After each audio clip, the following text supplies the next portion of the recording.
जय श्रीमन्नारायण जय श्री राम। लक्ष्मीनाथ समारंभाम नाथाय मध्यमाम अस्मदाचार्य पर्यंताम वंदे गुरुश्री परंपराम।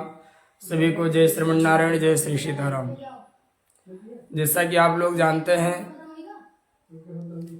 इटावा प्रकरण 2-3 दिन से खूब चल रहा है। क्या सत्य है, क्या असत्य है, क्या सही है, क्या गलत है, ये भी शायद जांच चल रही है। एसआई टीम भी गठित है, अधिकारी लगे हैं। जो सत्य होगा सामने आएगा। इसके बावजूद भी लोग बाज नहीं आ रहे हैं। बात जातिवादिता तक आ गई। यादव ब्राह्मण पर, ब्राह्मण यादव पर खूब अभद्र शब्दों का प्रयोग कर रहे लोग। तो क्या क्या कह रहे हैं एक दूसरे को। हमारे पास अभी स्क्रीनशॉट भी पड़ा है। एक ने तो लिख दिया कि कन्हैया के दान देने पर ही सुदामा का जीवन यापन चला। जब कन्हैया ने दिया, वहां भीख मांगने गए थे, ऐसा उसने पोस्ट किया। ऐसा सोचने से पहले, ऐसा लिखने से पहले तो मेरे हाथ की उंगली क्यों नहीं कट गई यार। भागवत जी में ही लिखा है, अपने कथावाचक मुकुटमणि से पूछ लो, कथा करने गए थे। भागवत जी में ही लिखा है, कृष्णस्यासीत सखा कश्चित ब्राह्मणो ब्रह्मवित्तमः विरक्त इंद्रियार्थेषु प्रशांत आत्मा जितेंद्रिय।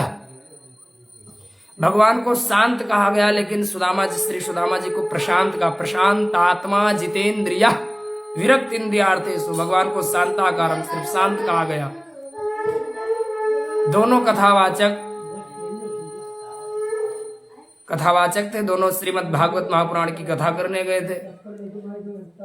आप दोनों प्रणव में हैं।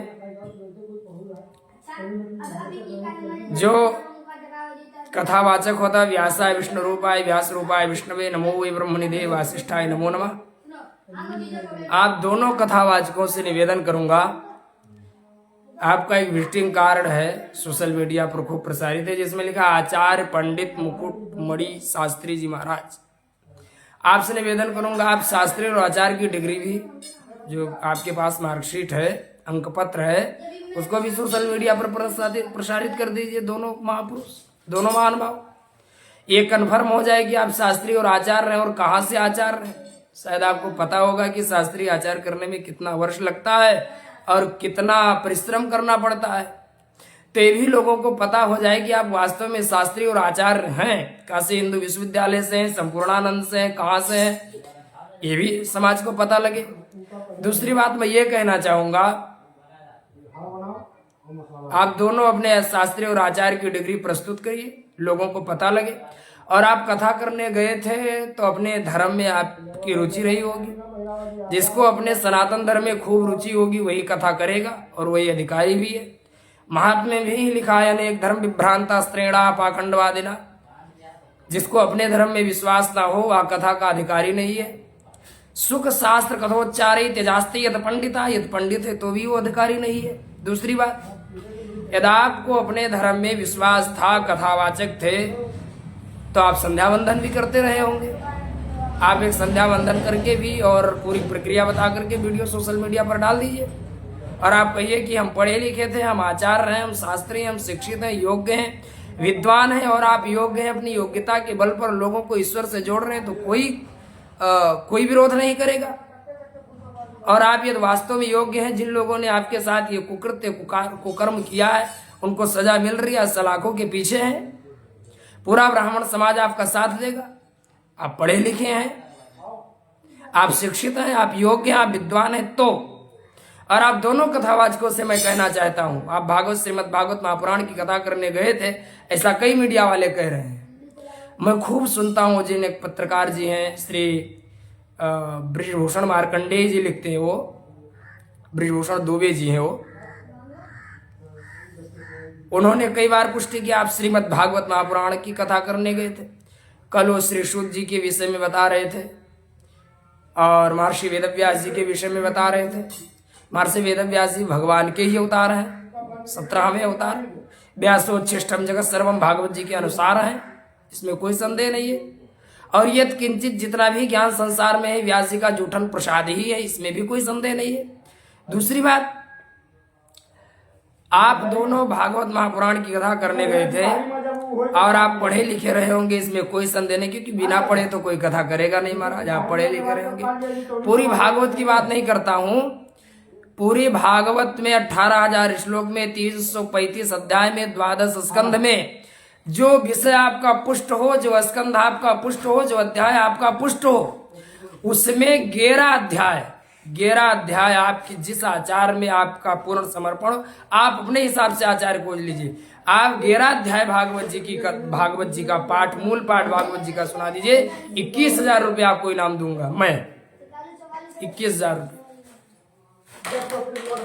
आप 11 अध्याय भागवत जी का जन्माद्यस्य तोन्मयादितरतश्चार्थेषु विज्ञासुरार्थ तेनेवाद ब्रह्म हृदय आदि कोया कवे मुह्यन्ते सूरया तेजो वायुर्मृदाम, यहां से लेकर के और नाम संकीर्तनम यस्य अंतिम तक 11 अध्याय भागवत जी की मूल पाठ सुना दीजिए आचार्य चरण में बैठ करके।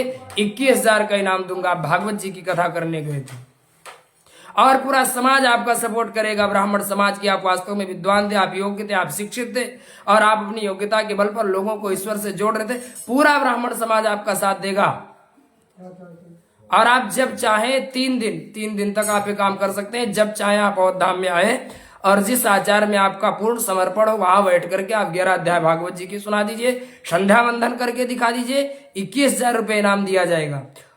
और कोई भी व्यक्ति अभद्र शब्दों का प्रयोग ना करे। जिन लोगों ने कुकार्य किया है, कुकृत्य किया है, वो सलाखों के पीछे है। और यदि कोई कुकृत्य करेगा, किसी को गलत शब्दों का, किसी के प्रति गलत शब्दों का प्रयोग करेगा तो भी सलाखों के पीछे होगा, इसमें भी कोई संदेह नहीं। कई पत्रकार श्री ब्रजभूषण जी कह रहे थे, जात न पूछो साधु की पूछ लीजिए ज्ञान। महाराज आप किसी को भी साधु कह देंगे? जिस भागवत जी की बात कर रहे हैं उसी के 3 स्कंद में लिखा है तितिक्षवाकार उनका सूरदास सर्वदेन आजाद सत्रवा शांता साधवा साधुभूषणा। किसने कहा महात्मा के रूप में आए थे, लोगों ने पीटा, जो लोग पीटे हो सलाखों के पीछे। लेकिन क्या आप किसी को महात्मा कह देंगे? मनस्सेकम वचस्सेकम कर्मण्येकम महात्मना, मनस्सन्यत वचस्सन्यत कर्मण्येत दुरात्मना। जो मन से सोचे, वचन से बोले, वही कर्म से करे। मनस्सेकम वचस्सेकम कर्मण्येकम महात्मना। और मनस्सन्यत वचस्सन्यत कर्मण्येत दुरात्मा, मन में कुछ और, कर्म में कुछ और, वचन में कुछ और, तो दुरात्मा है। हम ऐसे किसी को साधु कह दें, ऐसे किसी को महात्मा कह दें, ठीक नहीं है। और श्री ब्रजभूषण जी दुबे जी पत्रकार जी, कल आप श्री सूत जी की चर्चा कर रहे थे, महर्षि वेद व्यास जी की चर्चा कर रहे थे। आप हमसे बहुत विद्वान हैं, प्रणम्य हैं, आपको प्रणाम है। श्री सूत जी की चर्चा आप कर रहे थे, महर्षि वेद व्यास जी की चर्चा कर रहे थे, तो समस्त पुराणों के प्रवक्ता वक्ता हैं। वो तो पूरे भागवत में उनकी चर्चा है। और जिनकी तुलना आप ये कथावाचकों से कर रहे थे कि सबको कथा कहने का अधिकार है, इन लोगों से सिर्फ 11 अध्याय सुनी जाएगी, भागवत नहीं। ये दोनों यादव जी, जाटो जी 11 अध्याय भागवत जी सुना दें, मूल पाठ, जिस आचार में इनका समर्पण हो, मूल पाठ 11 अध्याय सुना दें, 21,000 रुपये मैं दूंगा। और जहां चाहे वहां श्री अवधाम में आए। देखिए क्या सत्य है क्या असत्य है, तो बात सामने आएगी। लेकिन किसी को जाति के आधार पर एक के गलत करने से पूरे समाज पर आप अंगुली नहीं उठा सकते हैं।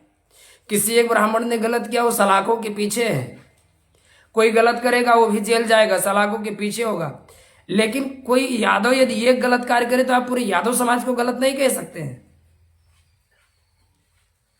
उसके कर्म की आलोचना करिए, जात की आलोचना नहीं हो सकती कि आप पूरे जात की आलोचना करें। आप लोग जानते होंगे, कभी ना कभी देखे होंगे, कथा करते हैं हेमराज यादव जी, कपिल शर्मा जैसे कॉमेडी करते हैं। कल से उनका एक वीडियो प्रचलित हो रहा है, कल से खूब वायरल हो रहा है। हनुमान जी को कुत्ते की तरह कह रहे हैं। कौन यादव सपोर्ट करेगा? कोई करेगा? और जिस प्रकार से हनुमान जी के प्रति अभद्र शब्दों का प्रयोग कर रहे हैं, जो हनुमान जी गरुड़ जी का अभिमान दूर कर दिए थे, आप पढ़ लेना।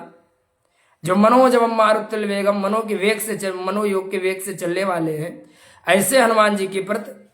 और देवता चित्त न धैर्य हनुमत से सर्व सुख करई, संकट कटे मिठे सब पीरा, जो सुमरे हनुमत बलवीरा। ऐसे श्री हनुमत लाल जी के प्रति कोई यादव उनका समर्थन करेगा? कोई सनातन धर्म अपनाने वाला व्यक्ति उनका समर्थन करेगा? मैं कहना चाहता हूं, हेमराज यादव हो या जो भी हो, पढ़े लिखे हैं, शिक्षित हैं, योग्य हैं, विद्वान हैं, सम्मान है, लेकिन कोई देवी देवताओं के प्रति अभद्र टिप्पणी करेगा तो ये दशा होगी, इसमें कोई संदेह नहीं है। कोई गलत करेगा वो सलाखों के पीछे जाएगा। ये लोग गलत किए, सलाखों के पीछे गए, आगे जो भी कार्य करेगा। आपको दिक्कत थी, कथा नहीं सुनना था, नहीं सुनते, 112 नंबर पुलिस बुलाते, पुलिस आकर के ले जाती। आपको किसने अधिकार दे दिया किसी की और आप किसी की चोटी काट लें, तिलक मिटा दें, कलावा काट दें, ये तो संस्कृति का अपमान है, ये तो भारतीय संस्कृति का अपमान है। ये करने वाले लोग तो हिंदू हो ही नहीं सकते, सनातनी हो ही नहीं सकते, ये राक्षसी प्रवृत्ति का कार्य है। किसने आपको अधिकार दे दिया कि आप किसी की तिलक मिटा दीजिए, आप किसी की कंठी उतार लीजिए, आप किसी की चोटी काट दीजिए, आप किसी का कलावा काट दीजिए? ऐसा कुकृत्य जिन लोगों ने किया वो सलाखों के पीछे है, और ऐसा जो करेगा वो सलाखों के पीछे होगा, इसमें कोई संदेह नहीं है।